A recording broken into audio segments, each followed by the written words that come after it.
Hola, ¿qué tal? Mi nombre es Alicia Emilia Martínez Pérez y soy estudiante de la Universidad Abierta y a Distancia de México.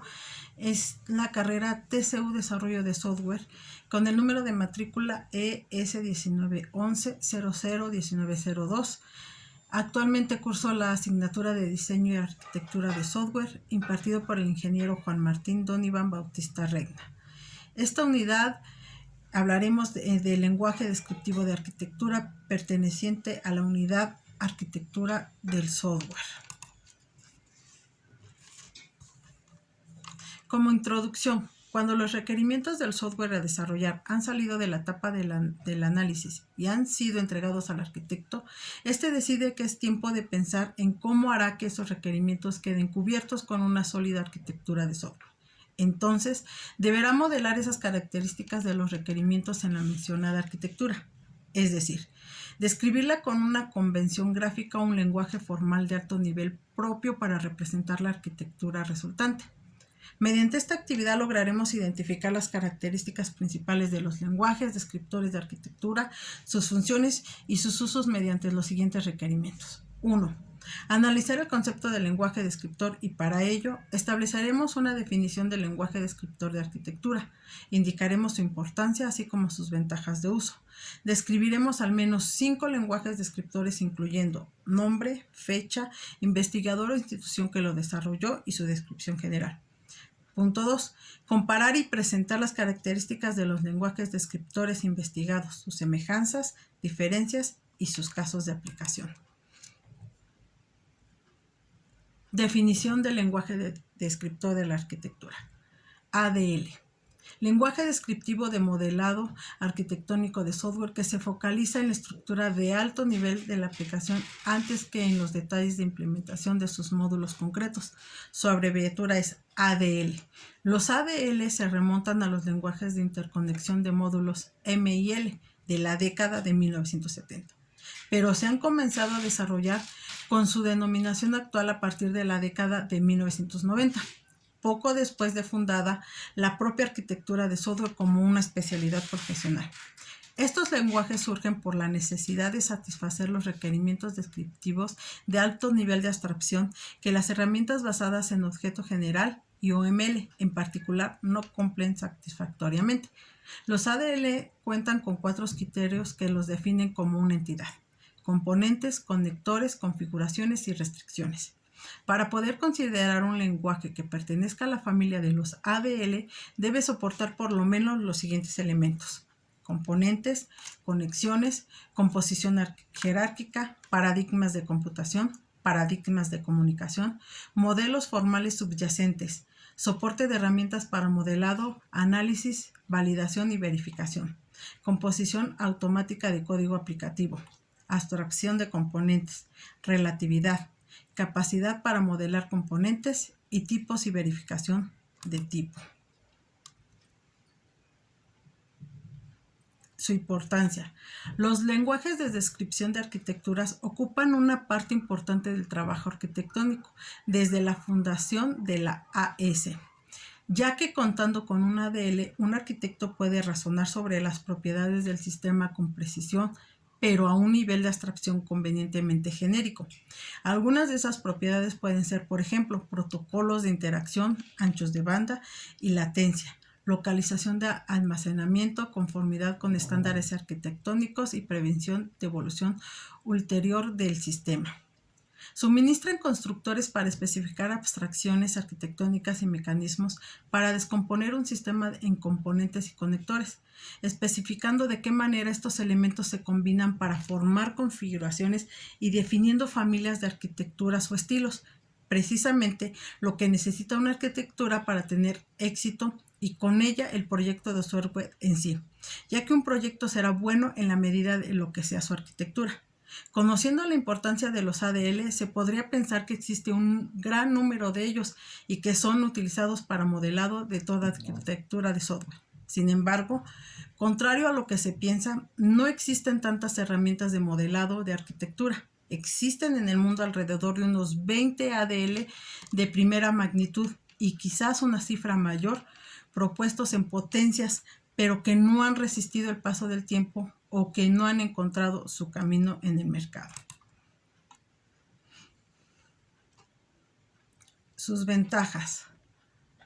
Bass et al. En 1998 presentan una serie de ventajas que proporcionan el uso de los lenguajes de descripción arquitectónica en el desarrollo de un sistema de software. El principio proponen que la descripción inicial del sistema puede ser llevada a cabo de forma textual o gráfica, basada en estilos arquitecturales y tipos de componentes, así como también hacer la descripción de un sistema o subsistema en función de la información que recibe o produce. De igual forma, es posible hacer la descripción del comportamiento y sus elementos asociados, tales como el tipo de eventos que producen o a los que responden, incluyendo descripciones o documentación de alto nivel. Otra ventaja que presentan los ADL es la facilidad con la que puede introducirse y mantenerse la información referente al sistema. En este sentido, no solo es posible efectuar análisis a distintos niveles de detalle, sino que también es posible establecer cambios de tipo sobre los componentes. Asimismo, es posible realizar análisis de desempeño, disponibilidad o seguridad, en tanto el lenguaje de descripción arquitectónica provea la facilidad para ello. Por último, Bass et al. En 1998 indican que los componentes pueden ser refinados en la medida que sea necesario para distintos tipos de análisis. En cualquier momento un componente puede ser visto conjuntamente como cualquier información que se conoce de él. De igual manera, a partir de las descripciones asociadas a los componentes, se establece la posibilidad de que los mismos puedan ser llevados a nivel de código o plantillas de código. Ahora bien, aunque es posible establecer la definición de un lenguaje de descripción arquitectónica y cuáles son las ventajas de su uso, no hay formas claras de definirlos de otros lenguajes. Sin embargo, Bass et proponen que puede hacerse una distinción en función de cuánta información de tipo arquitectónica es posible representar mediante el lenguaje de descripción arquitectónica. Es necesario aclarar la diferencia que existe entre los ADL y los lenguajes de programación, lenguajes de requerimiento y lenguajes de modelado. A continuación veremos 5 lenguajes. Su nombre es ACME, su fecha 1995, su investigador fue Monry y Garland Weil. De su descripción general, la motivación fundamental de ACME es el intercambio entre arquitecturas e integraciones de ADLs. Garland considera que ACME es un lenguaje de descripción arquitectónica de segunda generación. Podría decirse que es el segundo orden, un metalenguaje, una lengua franca para el entendimiento de 2 o más ADLs, incluido ACME mismo. Con el tiempo, sin embargo, la dimensión metalingüística de ACME fue perdiendo prioridad y los desarrollos y los actuales profundizan su capacidad intrínseca como ADL puro. El siguiente sería Jackal. Fue en 1997. Su investigador fue Kisillof Yankelevich de la Universidad de Buenos Aires. Su descripción general es lo que actualmente se denomina animación de arquitecturas. Esto es poder visualizar una simulación de cómo se comportaría en la práctica un sistema basado en la arquitectura que se ha representado más allá de este objetivo principal.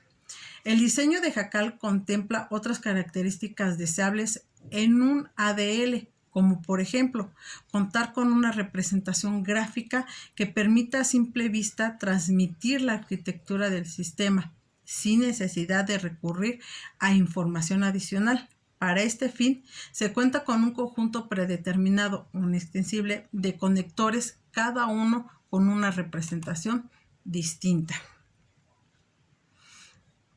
Otro lenguaje es el Unicon, que fue creado en 1995 por Shaw, y su descripción sería: oficialmente se define como un ADL cuyo foco apunta a soportar la variedad de partes y estilos que se encuentran en la vida real y en la construcción de sistemas a partir de sus descripciones arquitectónicas. Unicon es el ADL propio del proyecto Vitruvius, cuyo objetivo es eludizar el nivel de abstracción de modo tal que se pueda capturar, organizar y tomar disponibilidad de experiencia colectiva exitosa de los arquitectos de software. Otro sería ROI, que fue creado en 1994 por Garland. Es probablemente la herramienta más acorde con criterios académicos de métodos formales. Su objetivo declarado en la investigación de una metodología formal con una descripción arquitectónica y la aplicación de procesos formales tales como álgebras de proceso y refinamiento de procesos a una verificación automatizada de las propiedades de las arquitecturas de software. Por último, tenemos XADL, que fue creado en el año 2000 por Medvedovic y Taylor. Es un lenguaje de propósito general que usa esquemas XML para extenderlo como los conceptos que nos proporciona DAOP. ADL XDL 2.0 es un adecuado para nuestro propósito, ya que es altamente extendible y tiene un conjunto de herramientas que apoyan la creación y manipulación de documentos XADL. Su alta extensibilidad permite añadir fácilmente. Bueno, ahora veremos lo que son las semejanzas, las diferencias y sus casos de aplicaciones. En las semejanzas tenemos que Acme, Unicon y Write son semejantes en cuanto son lenguajes que modelan sus conectores como entidades de primera clase y lenguajes de configuración explícitos. Tienen como diferencia el modelo de conectores es distinto para cada uno de los lenguajes. En su clase de aplicación, en Acme su manejo es intensivo de familias o estilos. Unicon es un propio del proyecto Vitruvirus, cuyo objetivo es elucidar un nivel de abstracción de modo tal que se pueda capturar, organizar y tomar disponible la experiencia colectiva exitosa de los arquitectos de software. Write se puede tratar en Windows como cualquier solución ligada a este lenguaje, ya sea FDR o alguna otra. CSP no está ligado a alguna plataforma. Haskell, su semejanza puede ser considerada como un conjunto predeterminado extensible de conectores. Su diferencia es que en su versión actual Haskell no genera código de ningún lenguaje de programación, ya que no fuerza ninguna implementación única para los conectores. Y su aplicación sería en Microsoft Visio como interfaz del usuario, tanto para dibujar como para animar arquitecturas. Y por último tenemos que XADL, sus elementos básicos que proporciona XADL son los componentes, los conectores y las interfaces y los enlaces. Su diferencia es que los conectores están definidos genéricamente, incluyen un identificador único y un conjunto de interfaces. Se puede utilizar en Windows, Arch Studio para modelado en gran escala o Menage para mantenimiento de gestión, arquitecturas cambiantes en tipo de ejecución. Esto sería todo por la unidad. Espero les haya servido la información. Agradezco mucho su atención.